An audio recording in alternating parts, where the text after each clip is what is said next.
दीर्घायु दीर्घायु बनाने का दावा करने वाला उद्योग शायद अपने अब तक के सबसे बेहतरीन दौर से गुजर रहा है। 1900 के बाद से एक अमेरिकी की अपेक्षित जीवन अवधि लगभग 3 दशक बढ़कर 2023 तक करीब 78 वर्ष हो गई है। लेकिन कई लोगों के लिए ये 78 वर्ष भी पर्याप्त नहीं होंगे। उदाहरण के लिए, बायोमेडिकल चैरिटी संस्था मेथुसेलाह फाउंडेशन 90 वर्ष के व्यक्ति को 50 वर्ष का युवा बनाना चाहती है। एक बायोटेक्नोलॉजी फर्म के वैज्ञानिकों ने तर्क दिया है कि बीमारियों से मुक्त होकर शरीर संभवतः 150 साल की उम्र तक जीवित रह सकता है।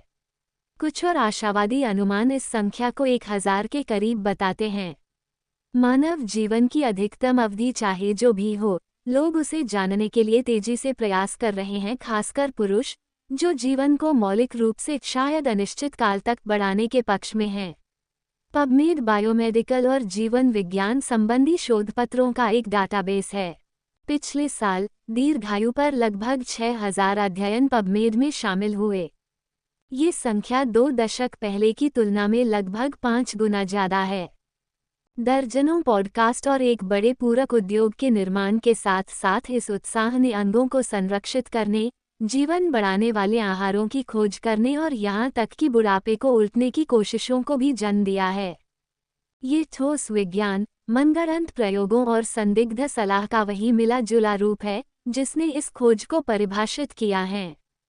मानवता का सबसे पुराना महाकाव्य अमरता की एक विफल खोज को दर्शाता है। लगभग 4 सहस्राब्दी पहले सुमेरियों ने गिलगमेश नामक एक मेसोपोटामिया के राजा के बारे में बताया, जो शाश्वत जीवन की खोज में निकला था और उसने जवानी लौटाने वाले पौधे को खोज निकाला, लेकिन घर लौटते समय वो उसे खो बैठा। कहानी के अनुसार 2 सहस्राब्दियों बाद शूफू नाम के एक चीनी जादूगर ने सम्राट को यकीन दिलाया कि पीले सागर के पार अनंत जीवन देने वाला एक अमृत है। सम्राट ने शूफू को जहाज और 3000 कुंवारियां दी, जिनके बारे में जादूगर ने कहा था कि वे इस खोज के लिए जरूरी हैं। सम्राट को पता चला कि इस खोज में उसने ज्यादा प्रगति नहीं की है। उधर शूफू ने कहा कि उसे एक सेना की भी जरूरत है, जो सम्राट ने उपलब्ध कराई। शूफू रवाना हो गया और सम्राट ने उसे फिर कभी नहीं देखा। अमर होने की चाहत ने मैसेडोनिया के राजा सिकंदर महान और स्पेनिश विजेता हुआन पोंस डी लियोन को भी प्रेरित किया। उनका भी अंत विफलता में हुआ। यह एक ऐसा सबक है जिसका असर उन अल्केमिस्टों पर नहीं पड़ा, जो सदियों से अमरता की घूंटी बनाने की कोशिश कर रहे थे। उनमें से एक थे आइजैक न्यूटन, जो 1700 के दशक के शुरू में इस विश्वास के साथ मरे कि उनका रसायन विज्ञान संबंधी अनुसंधान एक दिन उनके गति के नियमों से भी अधिक महत्वपूर्ण सिद्ध होगा। लेकिन न्यूटन की मृत्यु से पहले ही ज्ञानोदय के विचारक अमरता के सपने को छोड़कर दीर्घायु जीवन पाने के अपेक्षाकृत कम महत्वाकांक्षी लक्ष्य को अपनाने लगे। ऑक्सफोर्ड इंग्लिश डिक्शनरी के अनुसार दीर्घायु शब्द पहली बार 1500 के दशक में सामने आया था।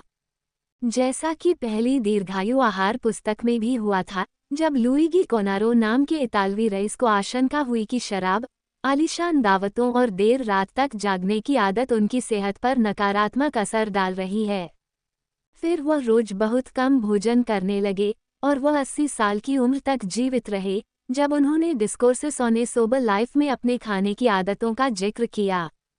कोनारो को कैलोरी प्रतिबंध की आधुनिक धारणा का पता चला था, जिसके बारे में शोधकर्ताओं ने बताया कि इससे कुत्तों, चूहों, बंदरों, कीड़ों और शायद मनुष्यों की जीवन अवधि भी बढ़ जाती है। लेकिन कोनारी संयम जैसे कम वैज्ञानिक प्रतिबंधों का भी समर्थन करते थे, क्योंकि उनका मानना था कि इससे उनकी जीवन शक्ति बनी रहेगी। उनकी मृत्यु के बाद भी सदियों तक यही सोच प्रचलन में रही। शिकागो में एक मूत्र रोग विशेषज्ञ ने लोगों के अंडकोशों को, जिनमें उनका अपना भी शामिल था, युवा पुरुषों के अंडकोशों से बदलना शुरू कर दिया। ऑस्ट्रिया के शरीरक्रिया वैज्ञानिक यूजेन स्टाइनाच बुढ़ापे से जुड़ी बीमारियों के इलाज के लिए एक नई जननांग सर्जरी का ढिंढोरा पीट रहे थे। इसके शुरुआती लाभार्थियों में सिगमंड फ्रॉइड भी थे, जिनकी 83 वर्ष की आयु में कैंसर से मृत्यु हो गई। पर यह सर्जरी, जिसे नसबंदी कहा जाता है, आज भी जारी है, हालांकि इसका उद्देश्य बिल्कुल अलग है। 19वीं और 20वीं शताब्दी तक बुढ़ापा विरोधी गुरु, अखबारों के लेखक और ढोंगी सभी नियमित रूप से जीवन शैली में बदलाव को बढ़ावा देते थे। लंबा जीवन जीने की कला की लोकप्रियता बढ़ती गई। हालांकि लंबा जीवन जीने की सबसे ज्यादा रुचि पुरुषों में ही थी, महिलाओं में नहीं। 20वीं सदी के मध्य तक प्रकाशित पुस्तकों में दीर्घायु का उल्लेख अमरता से आगे निकल गया था। अपेक्षित जीवन अवधि में वृद्धि हुई, जिसका एक बड़ा कारण सार्वजनिक जल को साफ करने और उसमें क्लोरीन मिलाने का प्रचलन, पेनिसिलिन जैसी एंटीबायोटिक दवाओं की खोज और पोलियो जैसी घातक बीमारियों के टीकों का आगमन था। जो कभी जादूगरों का क्षेत्र था, वह डीएनए की खोज जैसी सफलताओं की मदद से अब ज्यादा वैधानिक गतिविधि बन गया है। फिर भी उस दौर के कुछ सबसे प्रतिष्ठित वैज्ञानिकों के बीच भी पुराने सन की मनोरंजन तेजी से जारी रहे। मसलन यूक्रेन की राष्ट्रीय विज्ञान अकादमी के प्रमुख रहे अलेक्जेंडर बोगोमोलिट्स ने घोड़े के खून और शव के मज्जा से बना एक सीरम विकसित किया था, जिसके बारे में उनका मानना था कि इससे व्यक्ति 150 साल तक जीवित रह सकता है। और नोबेल विजेता जीव विज्ञानी एलेक्सिस कैरल ने दावा किया था कि उन्होंने मुर्गे के दिल के ऊतकों को वर्षों तक जीवित रखा है।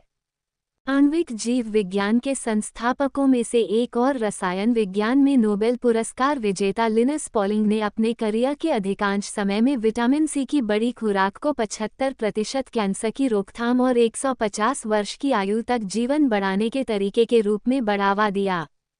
1994 में जब पॉलिंग की कैंसर से मृत्यु हुई, तब तक उनकी दीर्घायु संबंधी शोध की साख समाप्त हो चुकी थी। जैसा कि पुरानी कहानियों में कहा गया है, अमरता की खोज एक विफल प्रयास हो सकता है, लेकिन लंबी उम्र की चाहत जल्द रुकने वाली नहीं है। हार्वर्ड और ऑक्सफोर्ड के शोधकर्ताओं ने हाल ही में अनुमान लगाया कि वैश्विक जीवन प्रत्याशा में एक दशक और जोड़ने वाली किसी भी वैज्ञानिक सफलता का कुल मूल्य 3,67,000 अरब डॉलर होगा।